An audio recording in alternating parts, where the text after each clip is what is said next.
Pas ceritanya ada isu-isu masalah nasab, saya ini seperti dituntun oleh Allah Subhanahu wa Ta'ala. Saya telepon ke Iman, saya telepon ke Nur Fadil, saya telepon juga Ustadz Kori, saya telepon ke Salim waktu itu. Udah panjenengan sini, setelah Banten kumpul aja di Buntet sini. Akhirnya semua kumpul di Buntet sini. Begitu di Buntet, ada kemudian mewawancarai saya tentang masalah yang berkaitan dengan nasab. Saya di situ langsung lisan saya menyebut, insya Allah akan berdiri Laskar Sabilillah, singkatan daripada waliullah. Insya Allah itu lisan ini secara badihi itu dari Allah Subhanahu wa Ta'ala.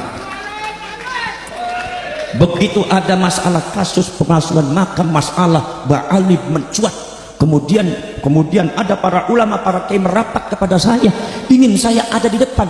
Saya baru paham, oh ini maksudnya Mbak Abbas ini. Dulu beliau itu memimpin Laskar Hizbullah, tapi karena beliau sudah tidak ada, sudah menghadap di harbaan Allah, ini mungkin beliau menginginkan cucunya untuk memimpin Laskar Sabilillah di Indonesia ini.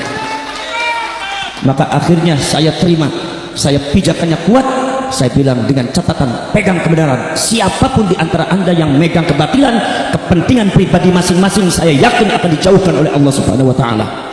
Maka dari itu jangan sampai dalam perjuangan ini mementingkan pribadi masing-masing. Tetap tawajjuh kepada Allah. Kenapa? Karena kami, yaitu adalah anak cucunya Mbak Abbas, anak cucunya Sunan Gunung Jati, memegang erat Thariqah Syattoriyah. Dan Thariqah Syattoriyah salah satu syaratnya adalah apa? Tidak boleh benci kepada orang, tidak boleh benci kepada orang, tidak boleh husnudzon kepada orang. Maka dari itu saudara-saudara sekalian, makanya saya bilang mengatakan ini orang-orang mau nggak ikut sama saya? Kalau mau ikut saya silakan, tapi kalau tidak ikut saya keluar.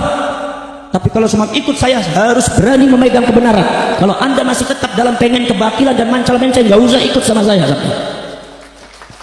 Karena ini adalah perjuangan Wali Songo, ini perjuangan betul-betul luar biasa ini, saudara-saudara. Satu itu. Nomor dua, ada kemarin kira-kira 3 minggu kemarin saya kedatangan orang yang tidak tahu masalah nasab. Tiba-tiba datang ke sini perempuan itu dari Kanoman. Dia datang ke sini karena sudah 3 kali mimpi bertemu dengan Syarif Hidayatullah, suruh datang ke sini ke saya. Akhirnya beliau datang dengan suaminya juga cerita sambil berbismillah. Ini Gus, ada apaan sih Gus? Nggak ada apa-apa. Saya bilang, gimana sih?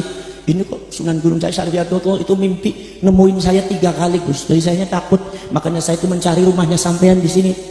Saya kan tahu namanya panjenengan kan sampean tuh, walaupun masih saudara di Kanoman.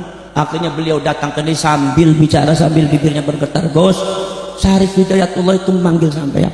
Tolong nok, kalau orang Cirebon kalau panggil perempuan nok ya, neng, nok tolong segera sampaikan sama Abbas di Buntet, segera itu nasabnya ulama cepat diberesin karena ada yang rusak. Cepat diberesin itu karena ada yang rusak. Itu 3 kali mimpinya seperti itu. Demi Allah, demi Rasulullah Gus, saya berani sumpah Quran.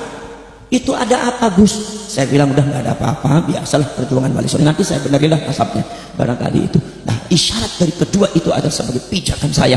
Oh, berarti saya ini harus tetap berada di Laskar Sabilillah. Berarti saya harus membawa panjenengan semua untuk berjalan ke perjuangan yang sangat mulia ini. Kira-kira saya minta kepada kalian, apa siap apa tidak? Siap apa tidak? Siap apa tidak? Dulu ada Laskar Hizbullah, panglimanya adalah Muhammad Abbas. Sekarang juga Muhammad Abbas Laskar Sabilillah. Ikut itu memperjuangkan semuanya.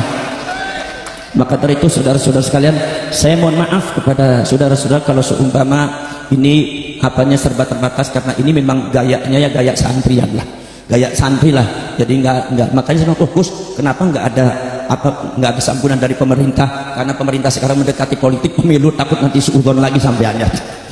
Makanya udahlah, yang buka siapa? Udah yang buka Ki Iman saja, sambutannya itu kita aja. Apa sebab ini adalah acara keluarga Wali Songo, acara keluarga Nusantara, tidak ada kaitannya dengan politik.